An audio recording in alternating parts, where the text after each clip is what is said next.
जिंदगी वो दरिया है जिसकी तेज लहरों में आदमी को बहना है। आने जाने वाले सब मौसमों में रहना है, मौसमों में रहना है। वक्त की हथेली पर आसमान ने जो लिखा टालना नगर चाहे फिर भी टल नहीं सकता। दूसरा कोई भी हो आदमी की किस्मत का रुख बदल नहीं सकता, साथ चल नहीं सकता। जिंदगी वो दरिया है,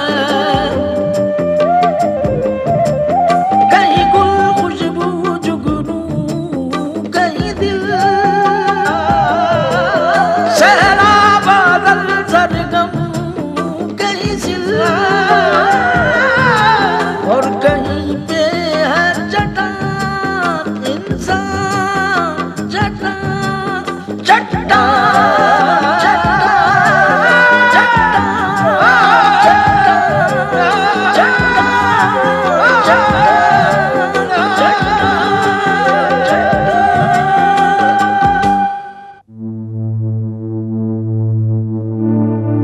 बाबू जी, अगर आरती की वजह से सिमरन की मंगनी टूट रही है तो मैं आपसे वादा करता हूं, मैं आरती से अपने रिश्ते को हमेशा हमेशा के लिए तोड़ दूंगा। आंसुओं पर किसका बस चलता है, कम वक्त निकल ही आते हैं। जबान संभाल के बात करो विशाल। अगर तुम में असली और नकली चेहरे पहचानने की समझ होती तो तुम अब तक अपने बाबूजी की असलियत पहचान चुके होते। शराब! मैं अपनी वाइफ आरती को डिवोर्स देना चाहता हूं। हमें एक बार अपनी बहन से मिलने दो। हरगिज नहीं, ये सौभाग्य आपके नसीब में नहीं है। जाइए, चले जाइए यहां से। मैं मिस्टर विशाल का वकील हूं, मैं उनकी तरफ से ये डिवोर्स पिटीशन लाया हूं। मैं कोर्ट में इन पेपर्स का रजिस्ट्रेशन करा दूंगा, कुछ और फॉर्मेलिटीज भी कंप्लीट करनी होंगी, उसके बाद आपका और मिसेस आरती राज का डिवोर्स फाइनल हो जाएगा। अब मैं चलूं सर? चलो।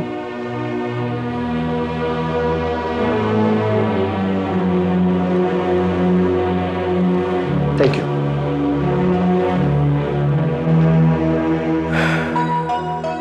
तो तुमने दस्तखत कर दिए, माना कि डिवोर्स पेपर्स मैंने तुम्हारे पास भेजे थे, तुम उन्हें फाड़ सकती थी, मुझसे लड़ सकती थी, दस्तखत करने से इनकार कर सकती थी आरती, लेकिन तुमने इस डिवोर्स को इतनी आसानी से कबूल कर लिया जैसे तुम हमारे रिश्ते को तोड़ने के लिए बेचैन थी, जैसे तुम उसके अंत का इंतजार कर रही थी। तुमने मुझसे कभी प्यार नहीं किया आरती, कभी नहीं। तुम्हारा प्यार सिर्फ एक ख्वाब था जो रात के गुजरते ही बीत गया। न जाने इस घर को किसकी नजर लग गई है। सिमरन की मंगनी टूट गई, बहू घर छोड़कर चली गई, और अब विशाल ने आरती को डिवोर्स पेपर भेज दिए हैं। न जाने मुसीबतों की ये गर्दिश कब बंद होगी। तुम फिक्र मत करो गायत्री, इस घर में मुसीबतें आरती के साथ आई थी। आरती के चले जाने के साथ इस घर में फिर से खुशियां आ जाएंगी। हमारे खानदान में कभी किसी की तलाक नहीं हुई है, तो अगर विशाल और बहू में तलाक हो गई तो हमारी आने वाली नस्लों के लिए एक बुरी मिसाल कायम हो जाएगी। तुम चाहती क्या हो? आप बहू को खुद बुला लीजिए, वो दोनों तो नादान हैं, आने वाले वक्त के बारे में नहीं सोच सकते, लेकिन आप तो सोच सकते हैं। आने वाले वक्त के बारे में सोच समझ कर ही हमने ये फैसला किया है गायत्री। अब हम आरती को इस घर में कभी नहीं बुलाएंगे। विशाल, क्या बात है, तुम बोलते क्यों नहीं? माँ, आरती ने डिवोर्स पेपर्स पर दस्तखत कर दिए। क्या? आप कुछ कीजिए ना। अब कुछ नहीं हो सकता गायत्री, जो कुछ होना था सो हो चुका है। अब मैं आपकी एक नहीं सुनूंगी। मैं खुद आरती के पास जाऊंगी, उसे मनाऊंगी, उसकी मिन्नतें करूंगी, उससे माफी मांगूंगी। गायत्री, काबू में रहो। आरती ने खुद इस कागज पर दस्तखत किए हैं और अपने होश में किए हैं, किसी के दबाव में नहीं। वो चाहती इनकार कर सकती थी, लेकिन नहीं। उसे हमारे घर की चार दीवारी में रहना पसंद नहीं। वो आजाद ख्यालों में रहना चाहती थी, वो आजाद महफिलों की आदी थी। उसे आजाद रहने दो।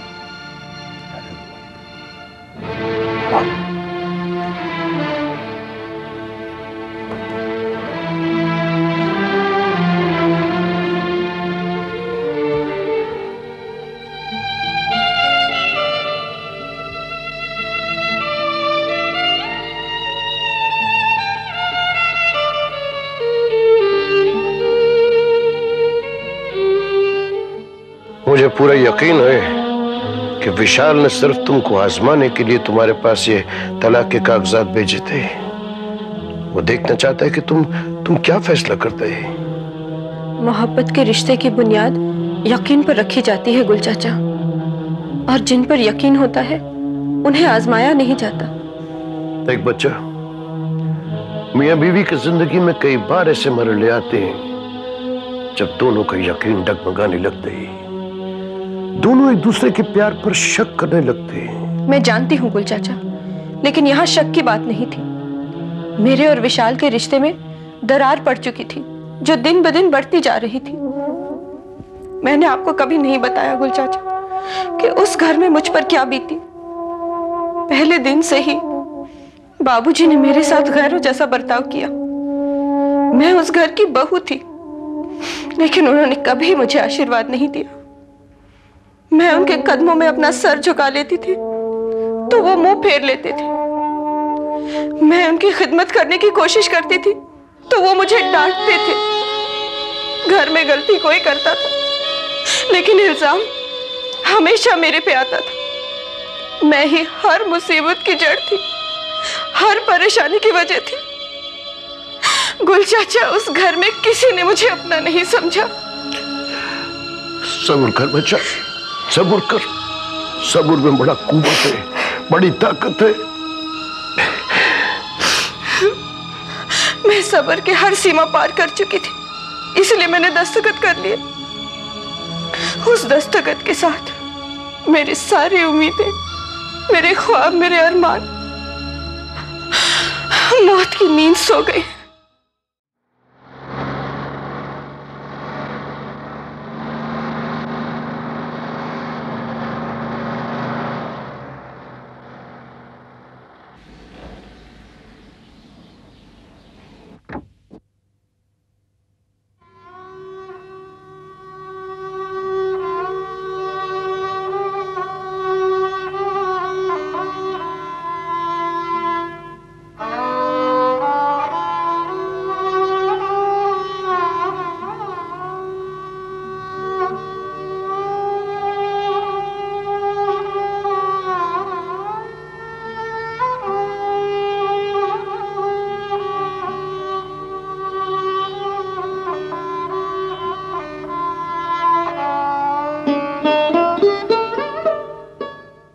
अस्सलाम वालेकुम। वालेकुम सलाम। या अल्लाह,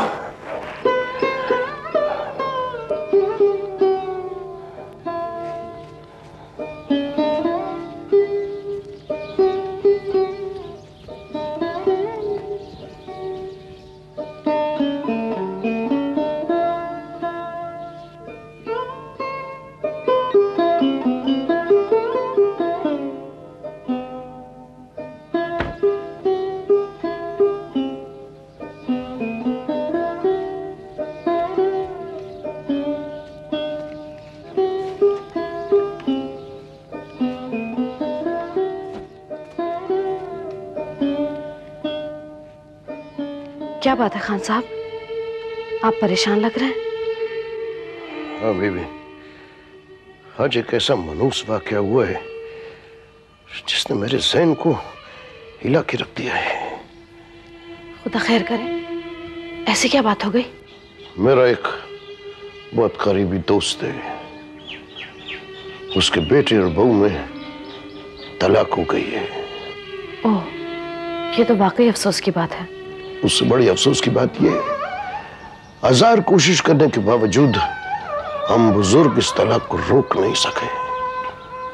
खैर, रब की मसलियत रब ही जाने। लेकिन इस तलाक के पीछे कोई तो वजह होगी। वजह कोई भी हो, ये जो लफ्ज है ना तलाक, इससे अल्लाह मियां भी ना खुश है। ये दीमक की तरह इंसान के दिलो दिमाग में घुस जाता है और उसे चाट चाट के फना कर देता है। मर्द की जात पर कोई खास असर नहीं पड़ता खान साहब, लेकिन एक तलाकशुदा औरत, उस पर तो मुसीबतों का पहाड़ टूट पड़ता है। हर मर्द उसकी तरफ इस तरह से देखता है जैसे कि वो कोई कटी पतंग हो। अल्लाह रहम करे उस खातून पर। खैर, आप हाथ मुंह धो लीजिए, मैं आपके लिए कहवा बना कर लाती हूँ। ना ना, कहवे की जरूरत नहीं है, पानी पिला दो बस। जी अच्छा।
विशाल, आज तुम फिर ऑफिस नहीं गए?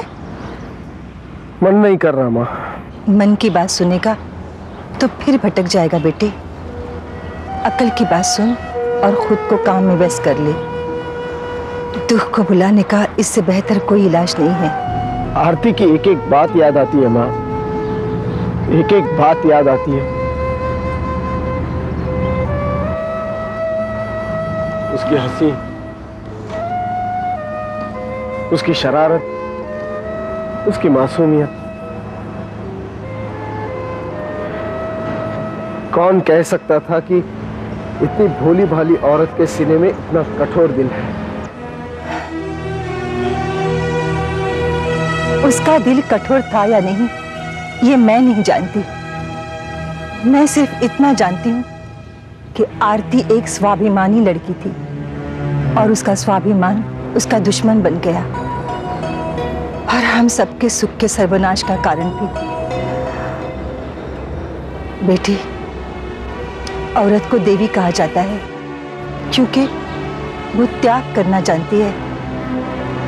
वो अपना घर बसाने के लिए अपना अहंकार, अपनी इच्छाएं, अपना स्वाभिमान सब कुछ त्याग कर देती है और उफ तक नहीं करती। बस यही आरती नहीं कर सकी। अब ये जिंदगी उसके बगैर कैसे गुजरेगी माँ? जिंदगी अपना रास्ता खुद तलाश कर लेती है बेटे। तू गम मत कर। तेरी ऐसी हालत देखकर मेरा दिल फट जाता है। नहीं माँ, नहीं, मत रो माँ, मत रो। मैं आरती को भूलने की कोशिश करूंगा माँ। समझाऊंगा अपने दिल को कि वो कभी मेरी नहीं थी। ये बेरहम वक्त कभी बेरहम नहीं रहेगा बेटे। यही तेरे दुख का मरहम बन जाएगा।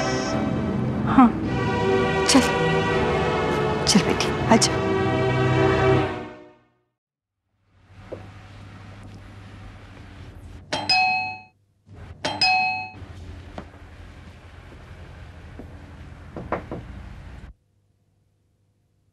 यस, मैं कमल चोपड़ा हूँ, आरती का अंकल। आइए। आपकी तारीफ? मैं आरती की दोस्त हूँ।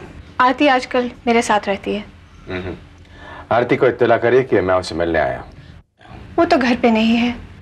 कहाँ गई है वो? इंटरव्यू के लिए गई है, जॉब ढूंढ रही है। आरती सर्विस करना चाहती है? ऐसी नौबत कैसे आती? आरती और विशाल का डाइवोर्स हो गया।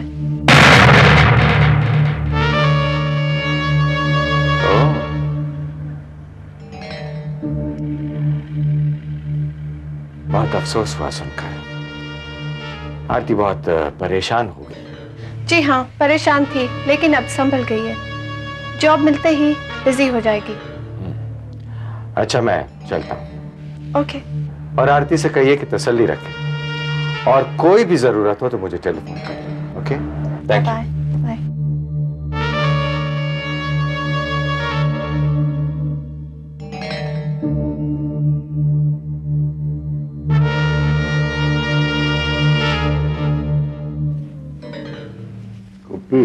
जी, आज कौन सा दिन है? बाबूजी, आज पीर का दिन है। जुम्मे में 3 रोज बाकी हैं अभी।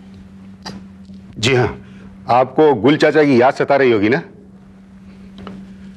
बहुत दिन हो गए, उसने फोन नहीं किया था। कहीं मसरूफ होंगे। कहीं भी मसरूफ हो, वो मुझसे फोन पे बात तो करता है।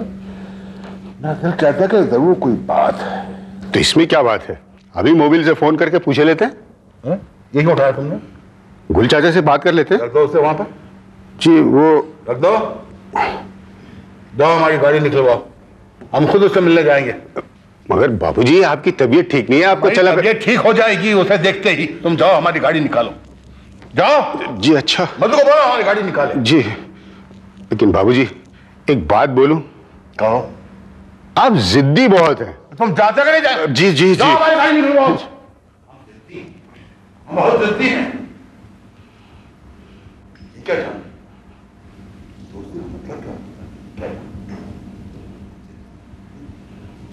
अरे गाड़ी निकाले नहीं? निकाल रहा हूं बाबूजी।